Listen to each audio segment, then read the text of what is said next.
আন্তর্জাতিক টি-টোয়েন্টি ক্রিকেটে নতুন ইতিহাস গড়েছেন ইন্দোনেশিয়ার পেসার গেদে প্রিয়ান্দোনা। এক ওভারেই তুলে নিলেন পাঁচটি উইকেট। মঙ্গলবার বালিতে কম্বোডিয়ার বিপক্ষে এই অবিশ্বাস্য কীর্তি গড়ে বিশ্ব রেকর্ডে নাম লেখালেন ২৮ বছর বয়সী এই ডানহাতি পেসার। ছেলে ও মেয়েদের আন্তর্জাতিক ক্রিকেটে মিলিয়ে তিনিই প্রথম বোলার হিসেবে এই মাইল ফলক স্পর্শ করলেন। ইন্দোনেশিয়ার দেয়া ১৬৯ রানের লক্ষ্যে ব্যাট করতে নেমে ১৫ ওভার শেষে কম্বোডিয়ার সংগ্রহ ছিল ৫ উইকেটে ১০৬ রান। ম্যাচের ১৬তম ওভারে আসেন প্রিয়ান্দোনা, আর এসেই ওলটপালট করে দিলেন সব হিসাব নিকাশ। ওভারের প্রথম ৩ বলেই হ্যাটট্রিক পূর্ণ করেন তিনি। চতুর্থ বলটি ডট দেওয়ার পর পঞ্চম বলে আবার আঘাত। শেষ বলের আগে একটি ওয়াইড দিলেও বৈধ শেষ বলে তুলে নেন ওভারের পঞ্চম উইকেট।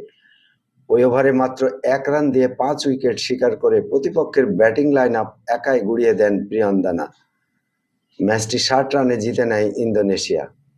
এর আগে আন্তর্জাতিক টি-টোয়েন্টিতে এক ওভারে সর্বোচ্চ ৪ উইকেট নেওয়ার ঘটনা ঘটেছিল ১৪ বার। এবার সবাইকে ছাড়িয়ে নতুন উচ্চতায় পৌঁছালেন ইন্দোনেশিয়ার গেদে প্রিয়ান্দোনা।